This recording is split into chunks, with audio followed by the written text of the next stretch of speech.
भूतिया ढाबा. नागपूर हायवे वरनं जय आपल्या वाईफ मिथिला सोबत चालला होता. अचानक जयला एक ढाबा दिसतो. Mithila, stop the car, stop. काय झालं? तो बघ, एक ढाबा आहे. लहानपणी मी आई बाबांबरोबर कितीतरी वेळ इकडे जेवलो होतो. बऱ्याच वेळापासून हा बंद पडलाय. असं वाटतंय आता पुन्हा ओपन झालाय. चल मग जेवून घेऊया इथेच. मिथिला आणि जय ढाब्याच्या आतमध्ये जातात. ढाब्याचे दोन वेटर्स गणपत आणि संपत मिथिला आणि जयच्या जवळ येतात. काय पाहिजे तुम्हाला? तुम्ही गणपत आणि संपत आहात ना? मला माहिती आहे तुमची नावं. मी लहानपणी तुमच्या ढाब्यावर यायचो. ऑर्डर बोला. शेवभाजी घेऊन या. मिथिला, इकडची शेवभाजी खूप फेमस आहे. गणपत आणि संपत किचन मध्ये जातात. थोड्या वेळाने किचन मधून स्टीलची प्लेट घेऊन 4 माणसं बाहेर येतात. धोडीवा, कस्तुराबाई, गणपत आणि संपत आणि मिथिला आणि जयला घेराव घालतात. अरे कस्तुराबाई, तुम्ही आणि तुम्ही धोंडीबा, राईट? मी तुम्हाला सगळ्यांना ओळखतो यार. मला हे सांगा, इतक्या वर्षांपासून हा धाबा बंद का होता? तेव्हा चौघांनी प्लेट उचलून मिथिला आणि जयला दाखवतात आणि एकत्र विचारतात, याला ओळखता? प्लेट मध्ये एका माणसाचा चेहरा दिसतो. मिथिला आणि जय चपापतात आणि चौघांकडे पाहतात तर चौघेही भूत बनलेले असतात. जय, जय चल, जय इथून चल, इथे काहीतरी गडबड आहे. ओळखता काय ह्याला? नाही ओळखलं, पण तुम्हा सर्वांना झालंय का यार? जय चल, भूत आहे ती सगळी. चौघे मिथिला आणि जयला घेराव घालतात आणि त्यांचं रक्त पिऊ लागतात. काही वेळापर्यंत त्यांच्या दोघांचे ओरडण्याचे आवाज येतात. मग शांतता पसरते. यांना ठिकाणावर लावा, कस्टमर्स येत आहेत. ढाब्यामध्ये जे कोणी कस्टमर्स यायचे त्यांची हीच अवस्था व्हायची. चौघेही कस्टमर्सना घेराव घालायचे. प्लेट उचलून एका माणसाचा चेहरा दाखवायचे आणि मग त्या कस्टमरचा खून करून त्यांचं रक्त प्यायचे. कुठलाही कस्टमर त्या प्लेटमध्ये कैद असलेल्या माणसाला ओळखायचा नाही आणि मारला जायचा. चौघेही भूत कस्टमर्सना मारायची आणि भूतिया ढाब्याचं रहस्य कधीही उलगडायचं नाही. एका रात्रीची गोष्ट आहे. राघव आणि शर्वरी हायवेवरून नागपूरच्या दिशेने चालले होते. तुझ्या पप्पानी लग्नाची परमिशन दिली, नाहीतर मी तुला पळवून नेलं असतं, माहितीये? पण मी तुझ्या बरोबर कधीच पळून आले नसते. I love my dad. ओहो. राघव, मला भूक लागलीये. अच्छा बाबा, ढाब्यावर थांबूया ना कुठल्या तरी. तो बघ ढाबा. थांबव. राघव कार थांबवतो आणि दोघे धाब्यावर येतात. ब्युटिफुल. मला वाटतं खूप जुना ढाबा आहे. ऑर्डर सांगा. जे काही उपलब्ध आहे पटकन घेऊन या. गणपत आणि संपत किचन मध्ये जातात. मग चौघेही हातामध्ये प्लेट घेऊन बाहेर येतात आणि राघव आणि शर्वलीला घेराव घालतात. व्हॉट इज दिस? राघव, हे तर बाबा आहेत. हे माझे होणारे सासरेबुवा आहेत. त्यांना ताबडतोब इकडे बोलवा. हलवा समजलाय काय? नाही बोलवायचा. काय करणार तुम्ही? चौघही भूत बनतात. राघव आणि शर्वरी थरथर कापू लागतात. आम्ही सुडाच्या आगीत गेली अनेक वर्ष जळतोय. जिवंत राहायचं असेल तर बोलवा यांना. पटकन फोन कर. चल. हॅलो बाबा. बाबा, कुठे आहात तुम्ही? पटकन हायवेवरच्या ढाब्यावर या. इथले लोक आम्हाला मारून टाकतील. लवकर या बाबा. चौघही भूत राघव आणि शर्वरीला घेराव घालून बसतात. काय झालं? अजूनपर्यंत नाही आला तुझा बाप? अर्धा तास होऊन गेलाय. ते निघालेत, आता येतच असतील. आपल्याकडे जास्त वेळ नाहीये. गणपत, संपत, कामाला लागा. गणपत आणि संपत उठतात आणि धाब्यामध्ये रॉकेल घालायला सुरुवात करतात. रॉकेल वाहू लागतं. हे काय करता तुम्ही? प्लीज, ते येतच असतील. तुम्ही असं नका करू. तू गप्पा बस. आम्ही आमची तयारी करतोय. कसली तयारी? तेवढ्यात शर्वरीचे बाबा तिकडे येतात. शर्वरी तिच्या बाबांना बिलगते. बाबा, बाबा वाचवा आम्हाला. इथून घेऊन चला. बाळा, रडू नकोस. मी आता आलोय ना. काय तात्या सेठ, ओळखलं काय? तात्या सेठ धोबिडाच्या पायांवर पडतो. मला माफ करा. माझ्याकडनं चूक झाली होती. माझी मुलगी आणि जावयाला सोडा. मी तुमच्या पाया पडतो. नक्कीच सोडू. आधी तू तुझ्या मुलीला आणि जावयाला सांग की त्या रात्री काय झालं होतं. कस्तुरा, मला माफी दे. मला लाज वाटते. आपल्या गलिच्छ तोंडातून माझं नाव नको घेऊस. उठ आणि सांग सगळं काय ते खरं. उठतोयस की संपवून टाकूया ना. काय झालंय बाबा? काय झालं होतं त्या रात्री? बाळा, तेव्हा तू लहान होतीस. मी माझ्या मित्रांबरोबर दररोज या धाब्यावर दारू प्यायला यायचो, मजा करायचो.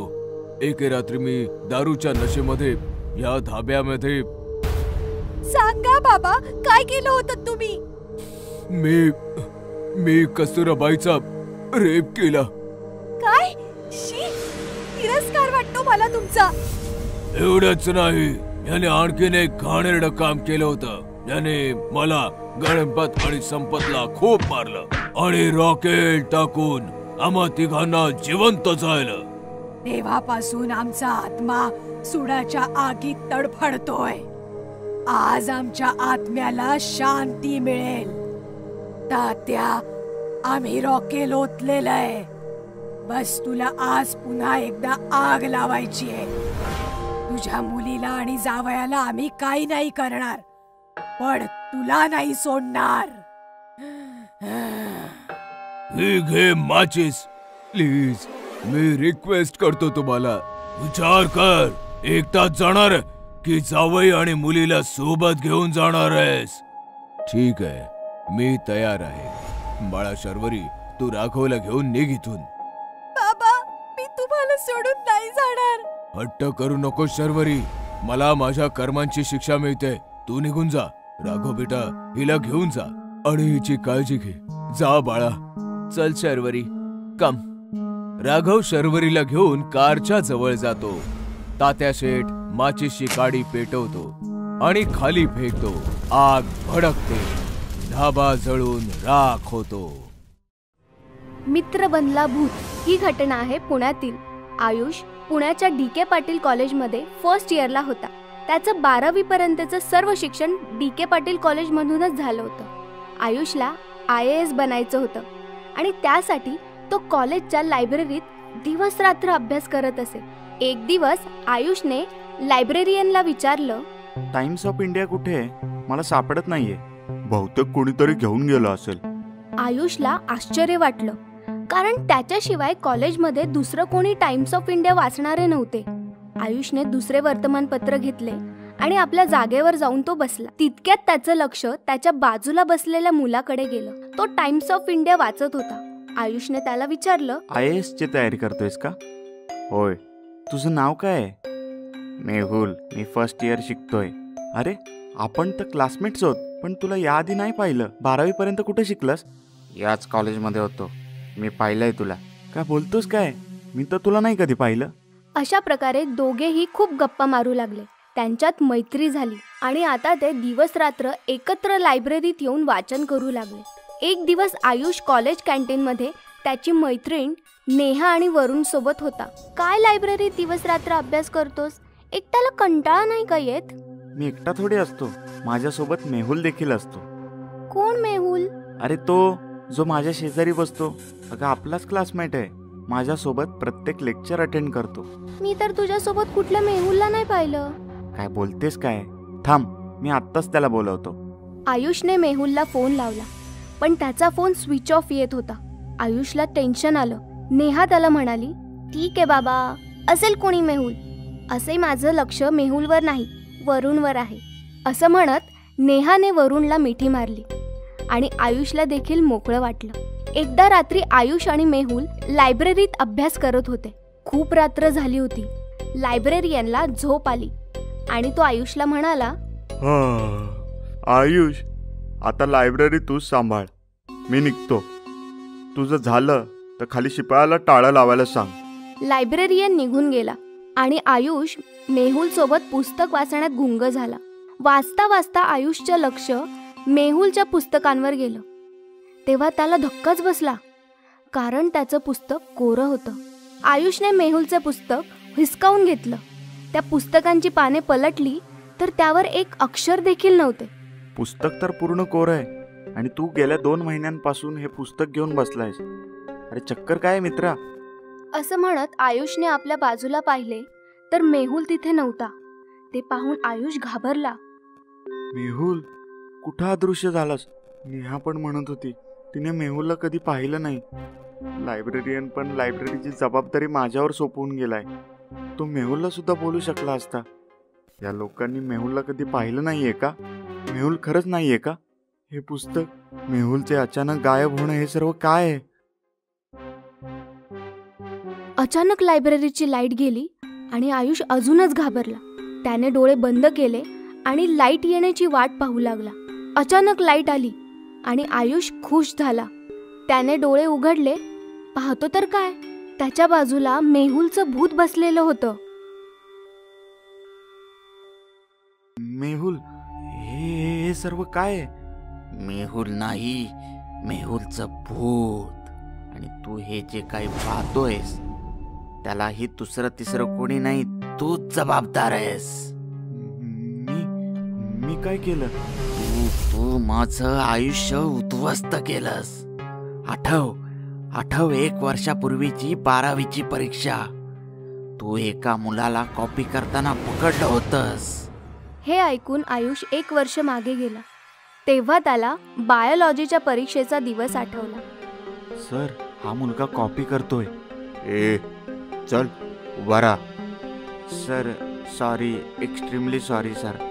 2 मिनिटाच्या आत इथून बाहेर निघ, नाहीतर HSC एक्झाम मधून रस्टिकेट केलं जाईल.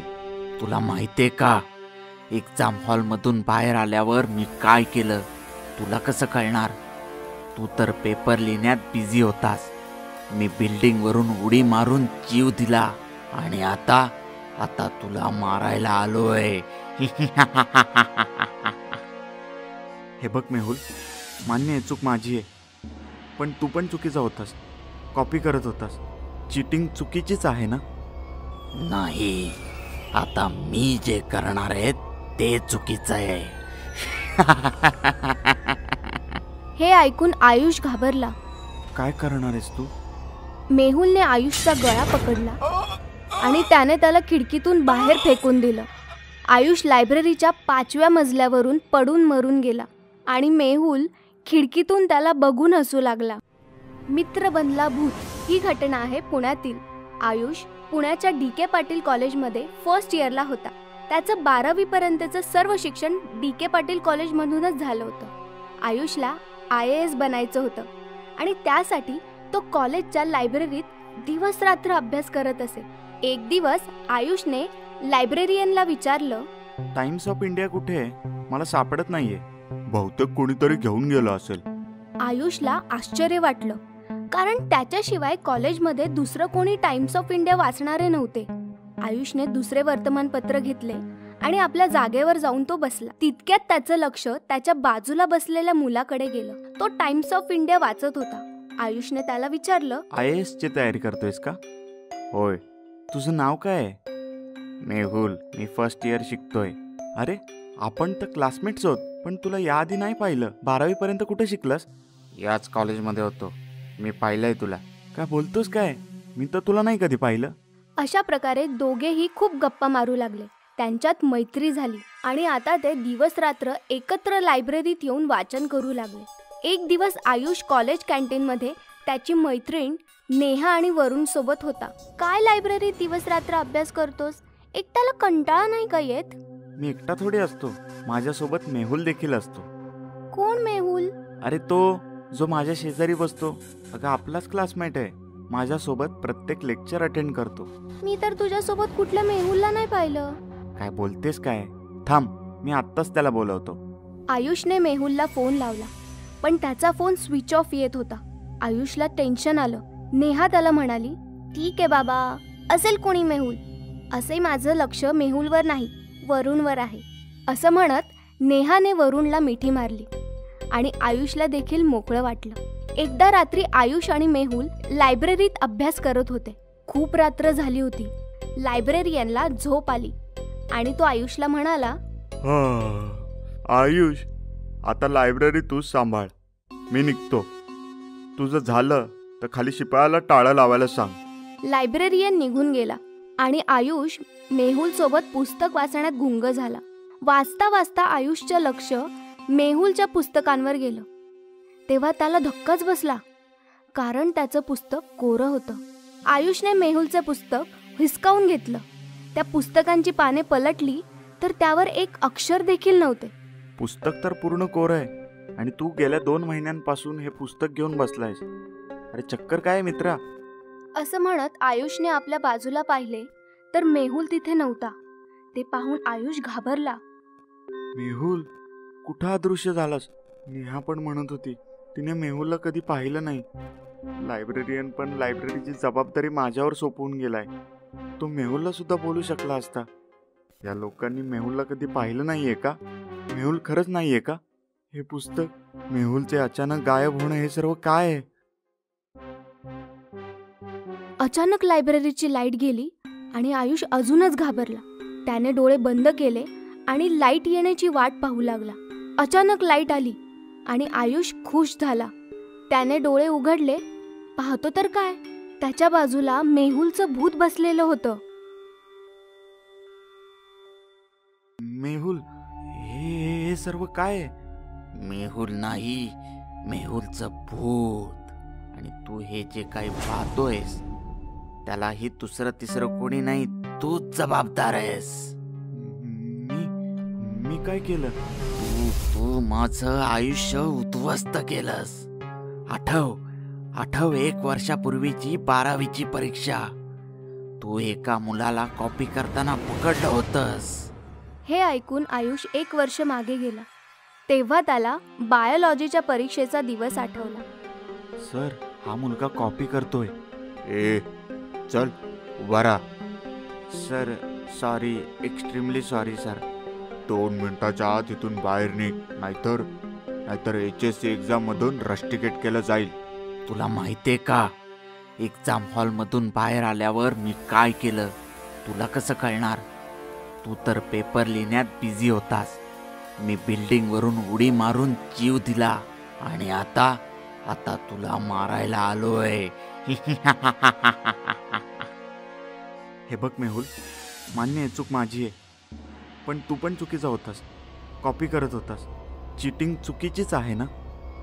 नाही, आता मी जे करणार आहे ते चुकीचं आहे. हे ऐकून आयुष घाबरला.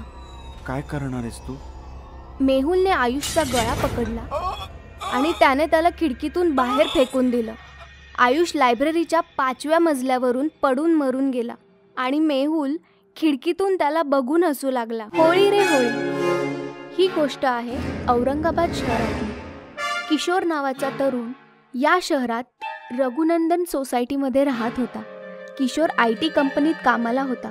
त्याचं अजून लग्न झालं नव्हतं, पण त्याच्या अनेक गर्लफ्रेंड्स होत्या. किशोर ऑनलाईन चॅटिंगच्या माध्यमातून अनेक मुलींना आपल्या जाळ्यात अडकवायचा आणि त्यांच्यासोबत खूप मज्जा करायचा. एका रात्री किशोर अर्पिता नावाच्या मुलीसोबत फोनवर बोलत होता. काय यार अर्पिता, चॅट आणि फोनवर बोलून आता मी बोर झालोय. उद्या होळीची सुट्टी आहे आणि चांगला चान्स आहे. तू माझ्या फ्लॅटवर ये. ठीक आहे, उद्या मी तुझ्या सोसायटीच्या बाहेर तुझी वाट पाहीन. हे ऐकून किशोर एकदम खुश झाला. हो ये तू. मला फक्त तुझ्या रंगात रंगायचंय. तुझ्याशिवाय मी कोणाकडूनही रंग लावून घेणार नाही. ठरलं तर मग भेटू द्या. Good night. असं म्हणून किशोर झोपी गेला. दुसऱ्या दिवशी सकाळी अंघोळ करून छान कपडे घालून किशोर तयार झाला आणि तितक्यात त्याचा फोन वाजला. हा अर्पिता, फक्त 2 मिनिटात आलो. असं म्हणून किशोर बाहेर आला. बाहेर सोसायटीची मुलं होळी खेळत होती. ए किशोर दादाला रंग लावा रे. हे ऐकून किशोर घाबरला आणि तो मुलांना खोटं खोटं म्हणाला. अरे नको, मला रंगाची अलर्जी आहे. मला रंग लावू नका. ए चला रे, कोणा दुसऱ्याला धरूया. असं म्हणून मुलं तिथून निघून गेली.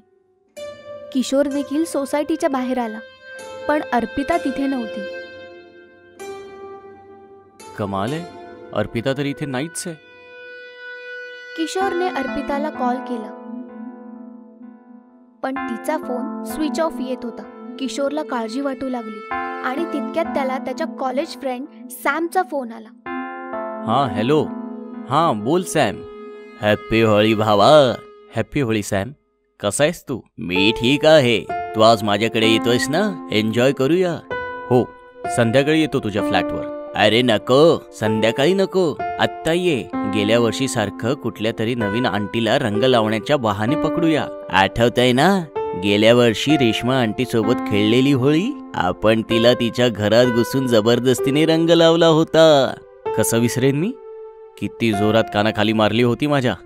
आता ती रेश्मा आहे कुठे? त्या दिवशी नंतर ती जणू गायबच झाली. किशोर असं बोलतच होता आणि अचानक कॉल कट झाला. किशोरनं सॅमला पुन्हा फोन लावला, पण त्याचा नंबर स्विच ऑफ येत होता. आता याला काय झालं? तितक्यात अचानक किशोरच्या पाठीवर कुणीतरी हात ठेवला. किशोरने लागलीच मागे वळून पाहिलं तर मागे अर्पिता उभी होती. काय यार अर्पिता, किती घाबरलो होतो मी. कुठं गायब झालेलीस? आता सगळ्या गप्पा इथेच मारणार आहेस की वरती फ्लॅटवर जाऊया? हो हो, का नाही. माझे गाल कधीपासनं आतुर झाले आहेत.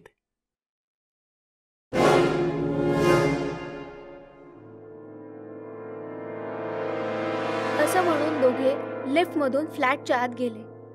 तुझी पिचकारी तयार आहे ना?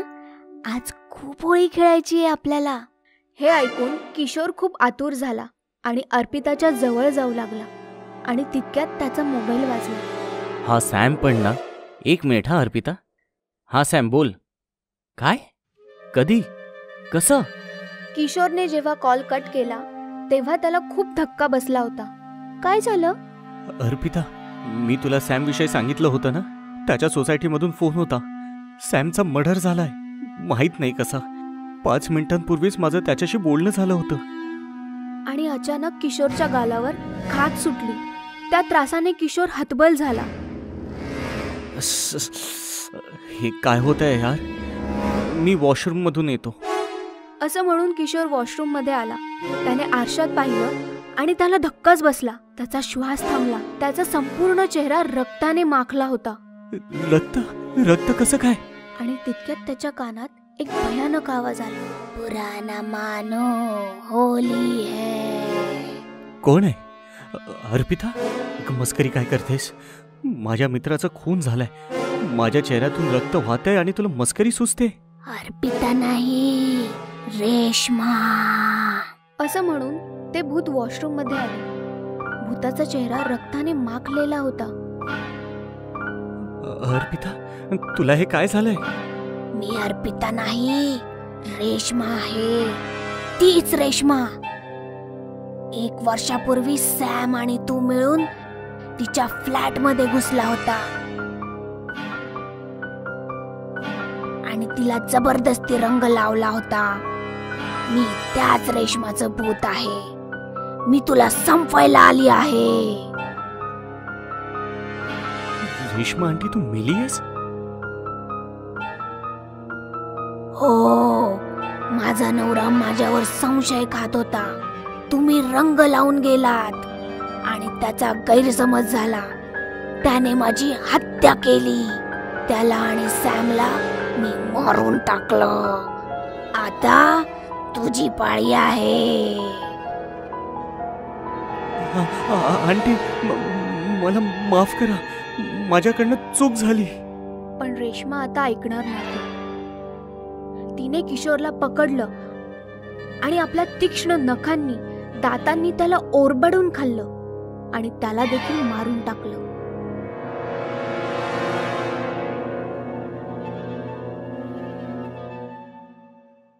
भूतिया आंबेवाला.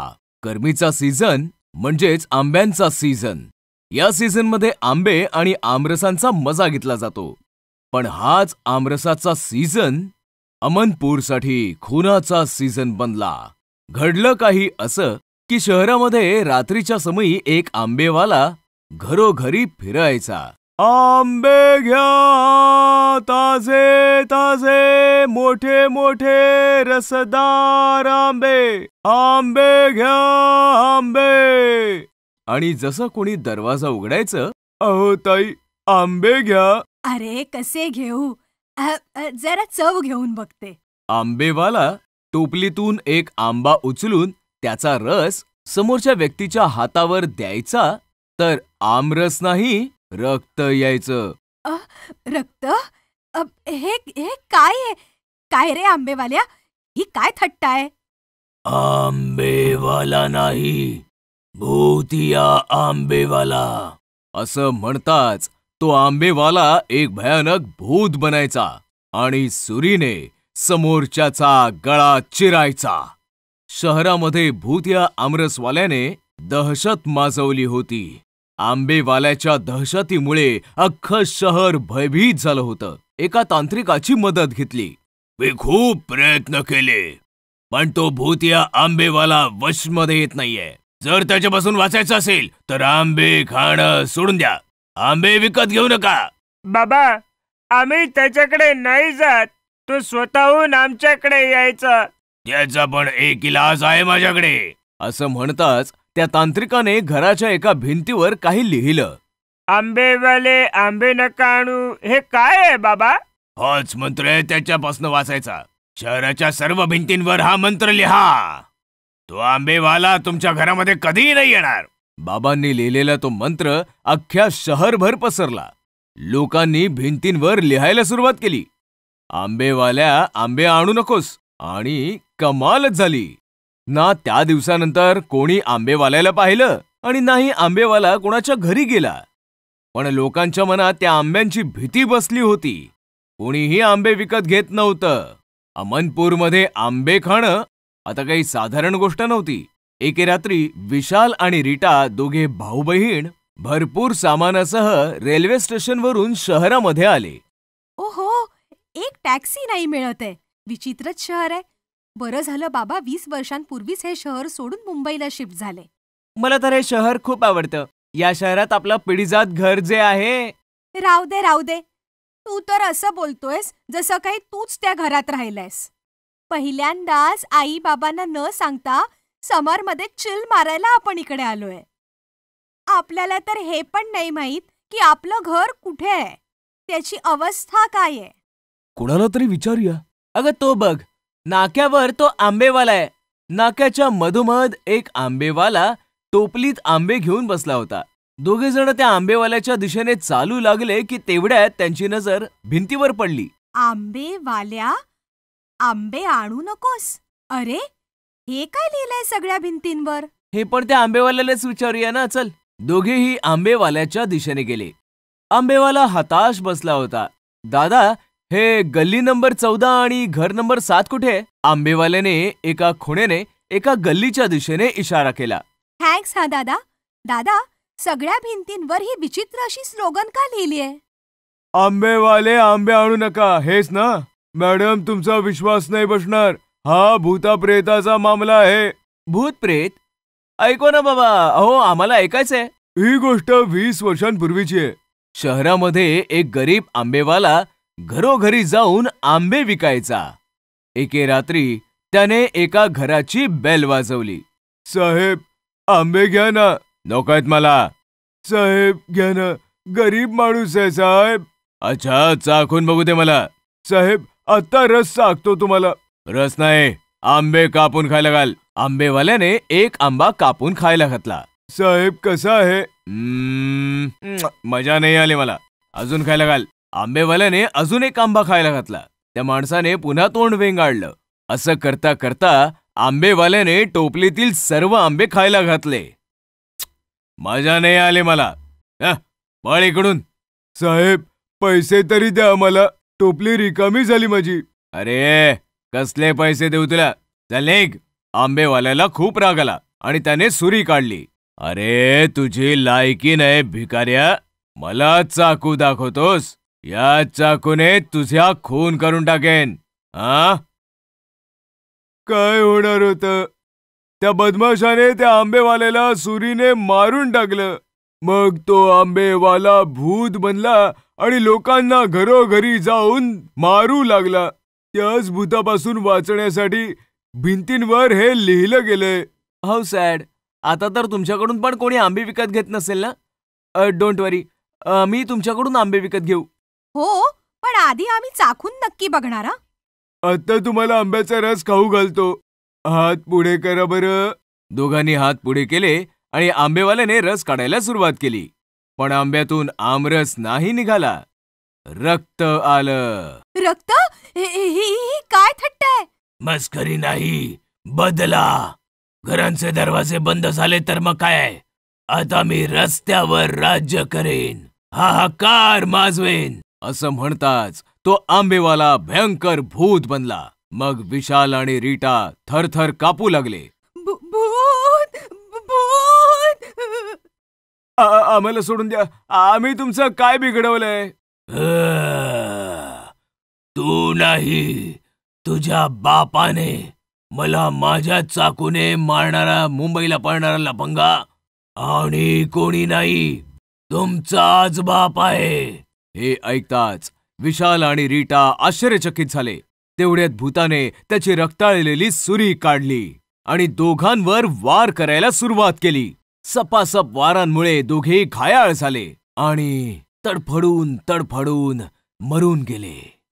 डॉक्टर बनला भूत. ही कहाणी आहे शाहगंजची. शाहगंजमध्ये संजीवनी नावाचं एक हॉस्पिटल होतं, जिथे शिरीष कुमार नावाचे फार प्रसिद्ध डॉक्टर होते. सर्वांचा खूपच छान इलाज करायचे. पण हॉस्पिटलची एक फार विचित्र गोष्ट होती. हॉस्पिटलमध्ये कुठल्याही पेशंटला ऍडमिट केलं जात नसे. दिवसा इलाज व्हायचा आणि संध्याकाळच्या आधी पेशंट्सना घरी पाठवून देण्यात येईल. अंधार व्हायच्या आधी हॉस्पिटलला टाळं लागायचं. एके रात्री दिनेश नावाचा एक मुलगा इलाज करायला हॉस्पिटलमध्ये आला. रात्री इकडे इलाज होत नाही, माहित नाही का? नाही, पोटदुखीचा इलाज करायला आलोय. खूप दुरून आलोय मी, म्हणून प्रवासात पूर्ण दिवस निघून गेला. प्लीज मला आतमध्ये जाऊ द्या. डॉक्टर साहेब घरी गेलेत. हॉस्पिटलला टाळं लागलंय, दिसत नाही काय? उद्या सकाळी ये. इकडून. वॉचमॅनने दिनेशला पळवला आणि दिनेश अडचणीत सापडला. फार अपेक्षा घेऊन आलो होतो. पोटदुखीचा इलाज झाला असता तर रात्री सुखाने झोपलो असतो. पण आता या अनोळखी शहरामध्ये पोटदुखी घेऊन कुठे भटकू? तेव्हा दिनेशचं लक्ष पार्किंग मध्ये उभ्या एका कारवर गेलं. असं वाटतंय ही डॉक्टर साहेबांची गाडी आहे. म्हणजे डॉक्टर साहेब आतमध्येच आहेत. मी डॉक्टर साहेबांकडे जातो, मग ते माझा नक्कीच इलाज करतील. दिनेशने पार्किंगची भिंत ओलांडली आणि हॉस्पिटलमध्ये आला. हॉस्पिटल एकदम सुनसान होतं. सगळे बेड्स एकदम रिकामे होते. ना कुठली नर्स होती, ना ही कोणी वॉर्ड बॉय. कमाल आहे, एकही पेशंट, एकही नर्स नाही. आता डॉक्टर साहेबांची केबिन शोधायला हवी. दिनेशला केबिन मिळाली. दरवाजा ढकलून तो आतमध्ये गेला. डॉक्टर शिरीष त्याच्याकडे पाठ करून एक्सरे पाहत होते. माफ करा सर, जबरदस्तीने आतमध्ये आलो. त्रासच असा होतोय की सकाळपर्यंत वाट नाही पाहू शकत. बस तिकडे दिनेश. सॉरी सर, पण मी पहिल्यांदा तुमच्या हॉस्पिटलमध्ये आलोय. मग तुम्हाला माझं नाव कसं माहिती? तेव्हा अचानकपणे दिनेशच्या नजरा डॉक्टरांच्या पायांकडे गेल्या. डॉक्टरांचे दोन्ही पाय एकदम उलटे आणि टोकदार होते. कोण आहे तू? डॉक्टर जसा दिनेशकडे वळला, दिनेशचा श्वास अडकला, कारण की डॉक्टर एक भयानक भूत होता. दिनेश लगेच दरवाजाच्या दिशेने पळाला, पण दरवाजा तर लॉक्ड होता. दरवाजा उघडा, वाचवा वाचवा. पण डॉक्टराच्या भूताने दिनेशला पटकन पकडलं. तू इकडे आलायस तर स्वतःच्या मर्जीने, पण जाशील माझ्या मर्जीने, आणि मी तुला जाऊ नाही देणार.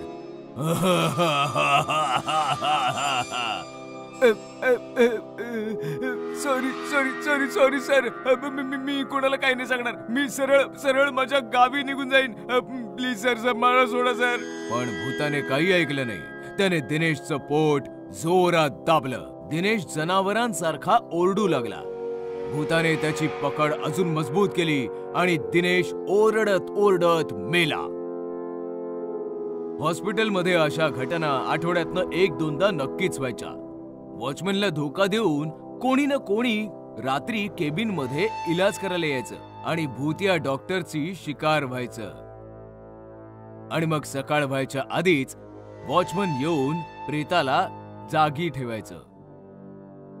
सकाळी सगळं काही नॉर्मल व्हायचं. Doctor Shirish Kumar normal doctor सारखे पेशंट्सची इलाज करायचे. पण रात्रीचा अंधार होताच भयानक भूत व्हायचे. अखेर काय रहस्य होतं भूत या डॉक्टरचं, याची 10 वर्षापूर्वीची एक कहाणी आहे. 10 वर्षांपूर्वी एके रात्री पाशा नावाचा किलर पोलिसांच्या गोळ्यांनी घायाळ होऊन संजीवनी हॉस्पिटलमध्ये आला. ए डॉक्टर, चल चल चल गोळ्या काढ. ही तर पोलीस केसची गोष्ट आहे. चल गोळ्या काढ. काढ नाही तर गोळ्या घालीन तुझ्या डोक्यात. बंदुकीच्या धाकाने पाशाने त्याचा इलाज केला आणि इलाज होताच डॉक्टरवर त्याची बंदूक साधली. अरे मी तर इलाज केला ना. हो, इलाज केलास आणि त्याच्या सोबतच पोलिसांना पण इन्फॉर्म केलास. धोकेबाज. पाशाने बंदुकीने डॉक्टरचा जीव घेतला आणि मग तिथून पळून गेला. तेव्हापासनं डॉक्टर भूत बनलाय. दिवसा रोग्यांचा उपचार करतो आणि रात्री हैवान. एके रात्रीची गोष्ट आहे. वॉचमन गेटवर नव्हता. गेट ओपन होता. तेव्हा एक पोलीस ऑफिसर त्याच्या बायको सोबत आला. ट्रान्सफरच्या बरोबरच तुझे आजार पण ट्रान्सफर होतात.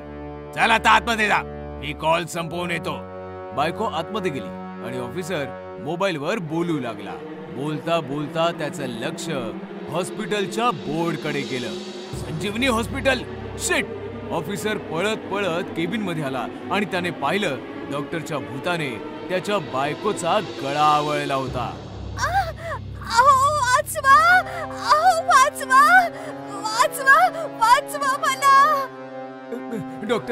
डॉक्टर सोडा, ती माझी बायको आहे. मग तू कोणता मोठा MLS?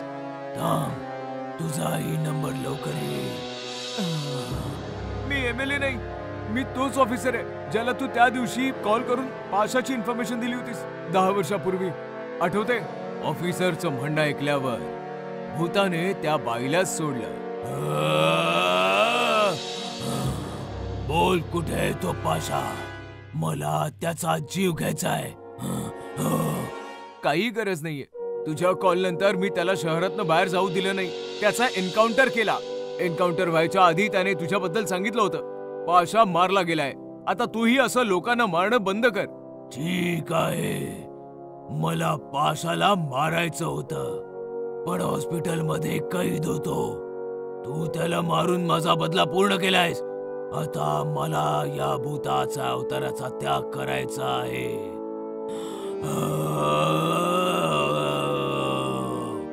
असं म्हणताच डॉक्टरचं भूत जोर जोरात हसू लागलं आणि हसत हसत आसमंतात मुक्त झालं.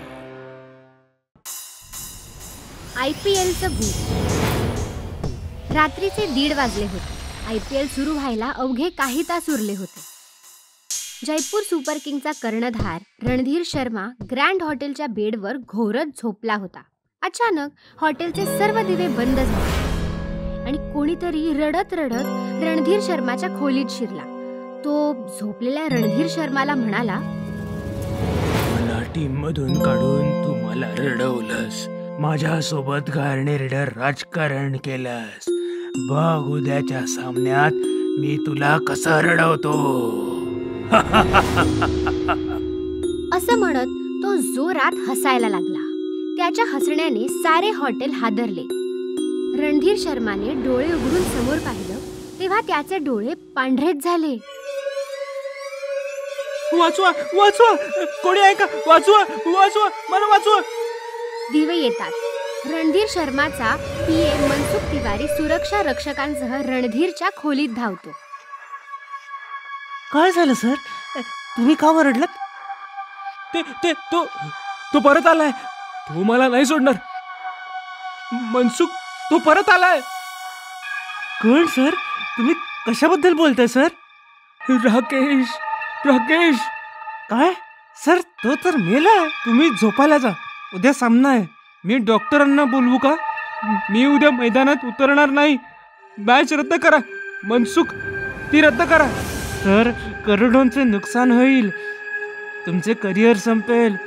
झोपा सर, काळजी करू नका. मी इथेच थांबतो. रणधीर शर्मा झोपायचा प्रयत्न करतो पण राकेशच्या विचारांमुळे त्याची झोप उडते. खरं तर राकेश खूप चांगला खेळाडू होता. भारताला विश्वचषक मिळवून देण्याची क्षमता त्याच्यातच होती. तो खेळायचा तेव्हा प्रेक्षकांचा श्वास रोखायचा. जणू राकेश हा दुसरा सचिनच. पण हे सर्व टीमचा कॅप्टन रणधीरला सहन नाही झाले. राकेशचा वेग पाहून रणधीरला त्याच्या पदाची चिंता वाटू लागली आणि त्याने आपली पोहोच आणि राजकारण वापरून राकेशला टीममधून बाहेर काढलं. अशा प्रकारे राकेशच्या करिअरला असा ब्रेक लागला की निराश होऊन त्याने आत्महत्या केली. सकाळ झाली. सामना सुरू झाला. स्टेडियम प्रेक्षकांनी खचाखच भरले आहे. संपूर्ण भारत श्वास रोखून टीव्ही समोर बसलं आणि रणधीर मैदानात उतरला. मग रणधीरची नजर समोरच्या टीम मधल्या एका मुलावर पडते. त्याला पाहून रणधीर एकदम विचारात पडतो. तीच नजर, तीच स्टाईल, कोण आहे हा? रणधीर समोरच्या टीमच्या कॅप्टनला विचारतो, अरे शर्मन, हा माणूस कोण आहे? यापूर्वी तर कधी नाही पाहिलं याला. हा, तुमच्यासाठी हे आमचे एक सरप्राईज पॅकेज आहे. बघा कसा धुतो तुम्हाला ते. टॉस होतो. विरुद्ध संघ टॉस जिंकतो आणि ते प्रथम फलंदाजी करण्याचा निर्णय घेतात. विरुद्ध टीमचा तोच मुलगा बॅट घेऊन ओपनिंग करायला येतो आणि रणधीर बॉलिंग करायला खाली येतो. जेव्हा रणधीर पहिल्यांदा बॉल टाकतो तेव्हा तोच मुलगा अशा प्रकारे बॅट स्विंग करतो की तो बॉल वरती आकाशात उडून जातो आणि परत खाली येतच नाही. बॉल परत खाली न आल्यामुळे सगळ्यांनाच धक्का बसतो. तेव्हा तो मुलगा रणधीरकडे पाहून हसतो. तेच डोळे, तीच स्टाईल, तेच हसणं. असा फटका तर फक्त राकेशलाच मारता आला असता. मग अचानक रणधीरला त्या मुलामध्ये राकेशचे भूत दिसते आणि राकेश भयंकर घाबरतो. हा सामना थांबवा, तुम्हाला मारेल, मी नाही खेळणार. अरे हे काय, कॅप्टन रणधीर अचानक असा वैतागतो काय? हा सामना थांबवा, हा सामना थांबवा. रणधीरची अवस्था पाहून टीमचा मालक रणधीरकडे येतो. काय झालं? हा काय वेडेपणा आहे?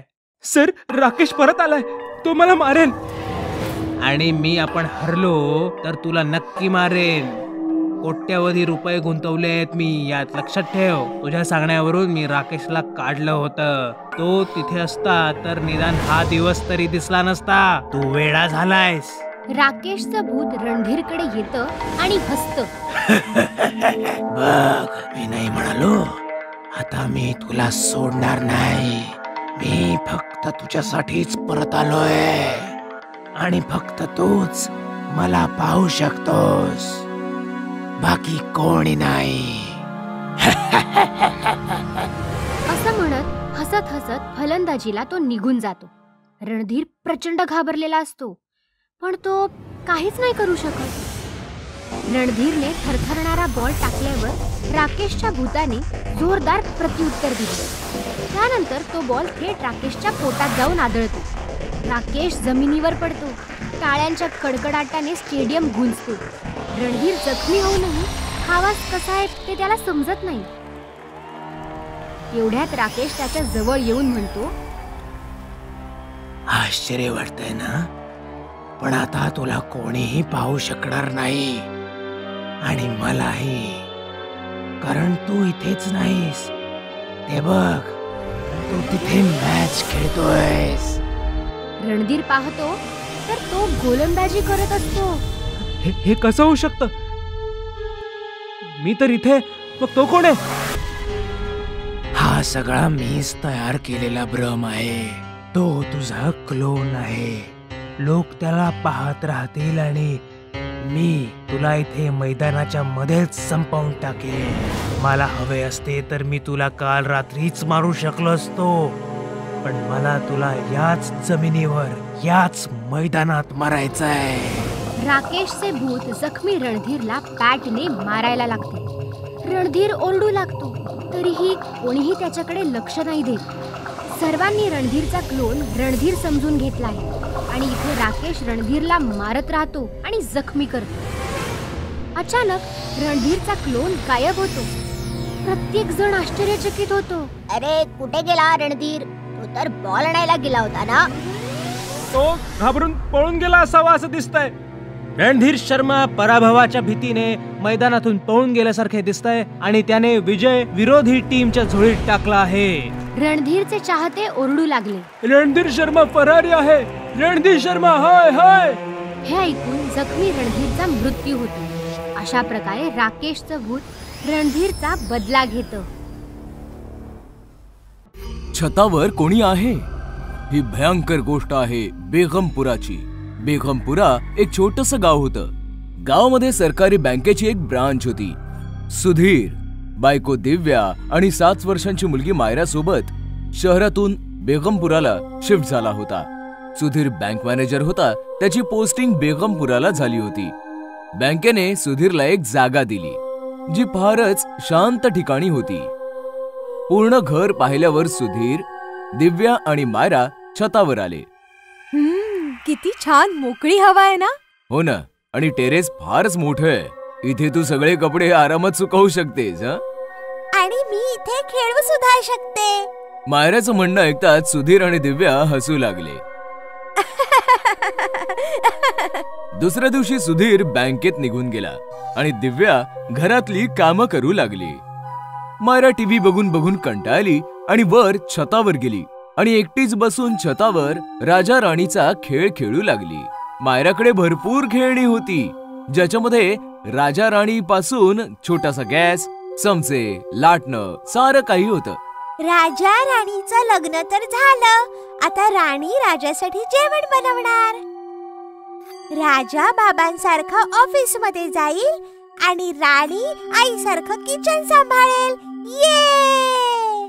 तेव्हा दिव्याने मायराला आवाज दिला. मायरा, कुठे आहेस ग? मायरा, जेवण तयार आहे, ये पटकन.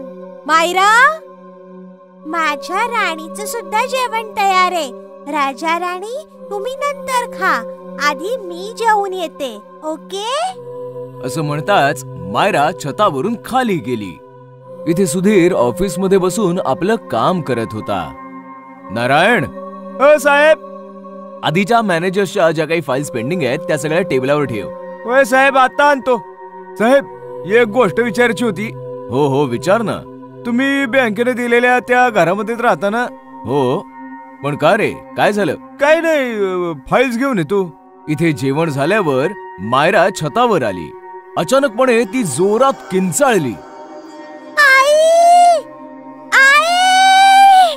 मायराचा आवाज ऐकताच दिव्याचं विश्वच हललं. ती पळत पळत छतावर आली. काय झालं मायरा? तू ठीक आहेस ना? काय झालं बाळा? आई, खाली बघ ना. दिव्याने खाली पाहिलं. तीही चक्रावली. मायराने बनवलेलं राजा राणीचं घर कोणीतरी उद्ध्वस्त करून टाकलं होतं. कोणी आलं होतं का छतावर? माहित नाही, मी तर खाली गेले होते. तेव्हा अचानकपणे पिवळ्या पिवळ्या डोळ्यांची एक काळी मांजर छताच्या भिंतीवरून मायरा आणि दिव्याला न्याहाळत होती. मायरा घाबरली. आई, कॅट!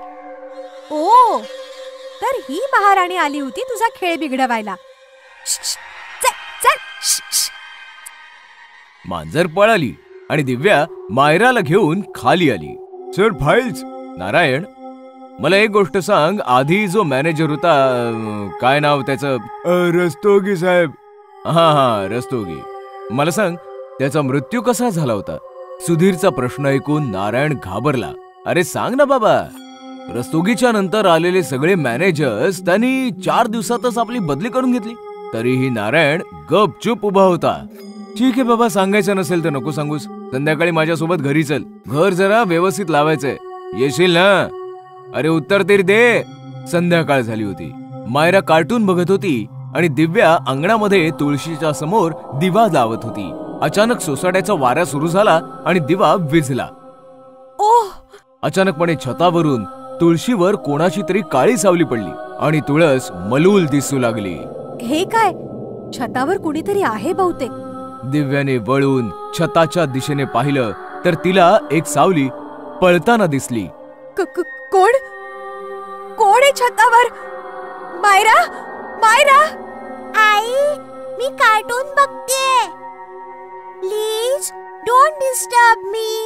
मायरा तर हॉलमध्ये, तर मग नक्कीच छतावर कोणीतरी आहे. दिव्या शिड्या चढून छतावर आली तर वर कोणीही नव्हतं, पण झोपाळा मात्र झुलत होता, ज्याचा किरकिरणारा आवाज इरिटेट करत होता. आणि टीपॉयवर कोणीतरी जळती सिगरेट सोडून गेलं होतं. सिगरेट? सुधीर तर अजून परत नाही आले. मग ही सिगरेट कुणाची आहे? आणि तेवढ्यात खाली किचन मध्ये एक जोरदार आवाज आला आणि त्यानंतर मायराची किंकाळी. दिव्या पळतच खाली आली.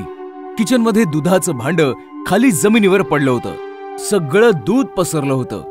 तेवढ्यात सुधीर पण नारायण सोबत घरी पोहोचला होता. काय झालं?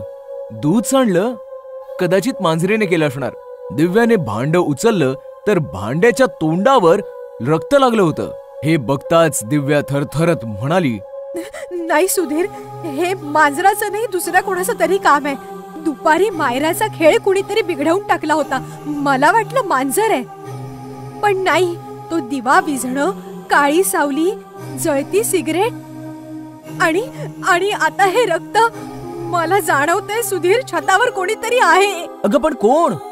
तू माझं ऐक. कुणीतरी काळी सावली. Come on Divya, stop it. तेव्हा शांत उभा असलेला नारायण थरथरत म्हणाला, मॅडम बरोबर बोलतायत साहेब. तुम्हाला माहित करून घ्यायचं होतं ना, रस्तोगी कसं मेले. तुमच्या घराच्या याच छतावरून पडून मेले. त्यांची सावली आहे छतावर. त्यांच्याच मुळे आज पातूर इथं कोणताही मॅनेजर टिकू नाही शकलाय. मला तोंड उघडायला अलाउड नाहीये, तरी पण सांगतो, निघून जा साहेब. काय नारायण, आता तू पण सुरू झालास? बरं मला सांग, रस्तोगी छतावरून खाली कसा पडला? पक्का बेवडा होतो साहेब. बायको सोडून निघून गेली होती. एकटाच घरात राहायचा आणि बायकोच्या आठवणीमध्ये छतावर येऊन रोज पित राहायचा. अचानक बॅलन्स बिघडला आणि खाली पडून मेला साहेब.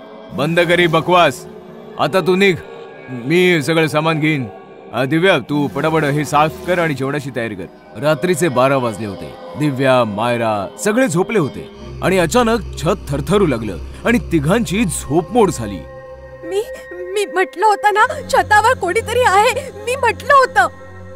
डोंट वरी, चला जाऊन बघूया आपण. मायरा बेटा, तू इकडे थांब. असं म्हणतात सुधीर दिव्यासोबत छतावर आला आणि तिकडचं दृश्य पाहून त्याच्या हृदयाचा थरकाप उडाला.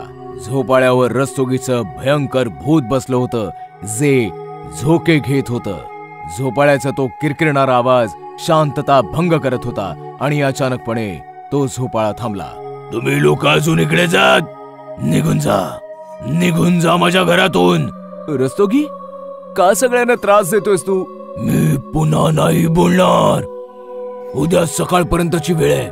निघून जा, नाहीतर तुझी मुलगी माझ्यासोबत झोपाळा झुलत असेल. सुधीर चल प्लीज, इथून चल. हताश सुधीर दिव्यासोबत खाली आला. रात्रभर दोघेही पॅकिंग करत बसले आणि सकाळ होताच दोघेही मायरा सोबत ते घर सोडून निघाले. आजीच्या घरी भूत. उन्हाळ्याच्या सुट्ट्या लागल्या होत्या. कौशिक आणि टीना त्यांच्या मावस भाऊ बहीण लिली आणि मयूर सोबत ट्रेनने त्यांच्या आजोळी विलासपूरला चालले होते. चौघेही विलासपूरला त्यांच्या आजी आजोबांच्या घरी पोहोचले. आजी आजोबांचं घर म्हणजे खूप जुना एक लांब लचक वाडा होता. वाड्यामध्ये फक्त आजी आजोबाच राहायचे. त्यांची दोन्ही मुलं फॉरेनला शिफ्ट झाली होती. चौघही भाऊ बहीण पोहोचताच आजी आजोबांना मिठी मारतात. अरे आलात माझ्या पिल्लांनो. अरे तुमच्या येण्यामुळे या सुन्या वाड्यात जान आलीये. बाळांनो, अंग पाय धुवून फ्रेश व्हा जरा. आजीने तुमच्यासाठी गरमागरम जेवण बनवलंय. म्हणजे तुम्ही अजून कोणी नोकर नाही ठेवलाय? आई समजावून थकून गेलीये तुम्हाला. यावर आजी आजोबा किंवा कोणीच काही उत्तर नाही दिलं. सर्वांनी हात पाय धुवून जेवण जेवून घेतलं आणि मग चौघं प्रत्येकाच्या रूम मध्ये जाऊन झोपले. पण लिलीला मात्र झोप येत नव्हती. तिला अख्खं घर फिरून पाहायचं होतं. झोप येत नाहीये. सगळा वाडा फिरून येते. सगळे तर झोपलेत. डिस्टर्ब करायला कोणीच येणार नाही. लिली बेडरूम मधनं निघून चालू लागली. तेव्हा आजी आजोबांच्या बेडरूम मधनं कुरबुरीचा आवाज ऐकू यायला लागला. लिली लपून ऐकू लागली. नाही, मुलांना अजिबात सांगायचं नाहीये, ती घाबरून जातील. अहो पण पण काही नाही, मी जरा बाहेरून फिरून येतो. लिली घाबरली आणि आजोबांच्या बाहेर यायच्या आधीच मागच्या दिशेने पळू लागली, जेणेकरून आजोबांनी तिला पाहू नये. पळता पळता ती फारच दूर पोहोचली की अचानक कोणीतरी तिला एका रूम मध्ये खेचून घेतलं आणि मग दरवाजा बंद झाला. रूम मध्ये फारच अंधार होता आणि एक शिडी उभी होती जी वर एका दुसऱ्या मजल्यावर जायची. कोण आहे? कोणी खेचलं मला आतमध्ये? टीना, मयूर, मला माहितीये ही मस्ती तुम्हीच करू शकता. तेव्हा अचानकपणे लिलीच्या पाठीवर कोणीतरी हात ठेवला. लिलीने मागे वळून पाहिलं तर तिचा थरकाप उडाला. एक भयंकर भूत उभं होतं आणि हसत होतं. लिली बेटा, ये माझ्याकडे ये. भूत भूत भूत. भूत लिलीच्या दिशेने पुढे येऊ लागलं. लिली जोरात ओरडली आणि तिने तिचे दोन्ही डोळे बंद केले. Lily, what happened? तू इकडे काय करतेस? लिलीने डोळे उघडले तर समोर कौशिक, मयूर आणि टीना होते. लिलीने कौशिकला मिठी मारली आणि रडू लागली. कौशिक, इकडे भयानक भूत आहे. लिली, कम ऑन, भूत वगैरे काही नसतं. नक्कीच तुला भ्रम झाला असेल. तेव्हा अचानकपणे टीना जोरात किंचाळली. काय झालं? टीनाने शिडीच्या दिशेने इशारा केला. शिडीवर तेच भूत बसलं होतं. भूत बघून सगळ्यांची अवस्था बिकट झाली. मुलांनो, ओळखलं मला? मी तुमच्या सोबत खेळायचो, तुम्हाला झोपाळ्याला झोके द्यायचो. बघ बघ, तोच आहे, तोच आहे. या माझ्याकडे.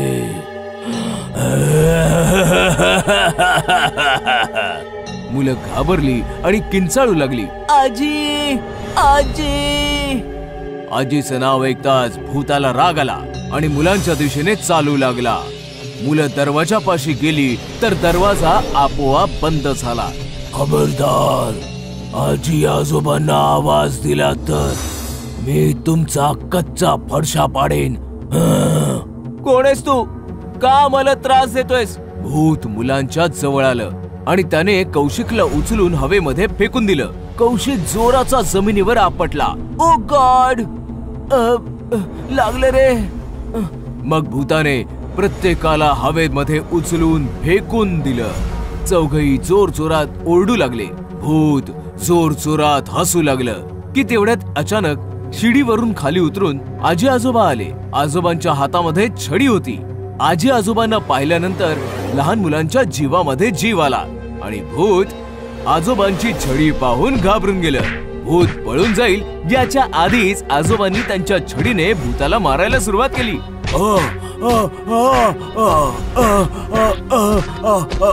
मालक, मालक, मला माफ करा, माफ करा.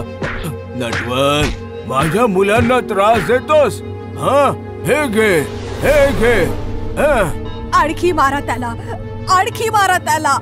आजोबांनी भूताला खूप मारलं आणि भूत खूप घायाळ झालं. चल पळ, पुन्हा मुलांना त्रास दिलास ना तर लक्षात ठेव. आजोबांच्या तावडीतून सुटल्यावर भूत अचानकपणे गायब झालं. बाळांनो, तुम्ही ठीक तर आहात ना? आम्ही ठीक आहोत आजी, पण हे कोण होतं? आजीने आजोबांकडे पाहिलं. सांग त्यांना, आता सांगितल्याशिवाय गत्यंतर नाही. आधी आम्ही तुम्हाला नाही सांगितलं कारण तुम्ही घाबरला असतात. ते भूत आमच्या जुन्या नोकराचं नटवरचं आहे, जो 20 वर्षांपूर्वीच मेला होता. काय? हे नाव तर पहिल्यांदाच ऐकतोय. हो, तेव्हा तुम्ही सगळे खूप लहान होतात. तेव्हा ना नटवरच तुमची देखभाल करायचा. पण एक दिवस त्याचा मृत्यू झाला आणि त्यानंतर आम्ही ठरवलं की आम्ही पुन्हा इथे नोकर ठेवणार नाही. नटवर कसा मेला हे फक्त आम्हा दोघांना माहितीये. कसा मेला होता तो? एका रात्रीची गोष्ट आहे. नटवर रात्री घरात चोरी करून पळून चालला होता. त्यात कुत्रे ओरडायला लागले आणि आजोबांना जाग आली. नटवर आजोबांना खूप घाबरायचा. पळून जाता आलं नाही म्हणून तो पुन्हा घरात आला. पायऱ्यांवरून तो पळत होता. अचानक पाय घसरून तो पडला आणि त्यातच तो मेला. तेव्हापासून त्याचं भूत या वाड्यात फिरतय. बरं झालं आजोबांनी त्याला धडा शिकवला. आता तो परत तर नाही येणार ना? परत तर तो नक्कीच येईल, फक्त तुम्हाला मात्र त्रास नाही देणार. हे ऐकताच मुलं चिंतेमध्ये गळली. पण आजोबांच्या छडीने कमाल केली होती. त्या दिवसानंतर नटवरचं भूत त्या वाड्यामध्ये कधीच दिसलं नाही.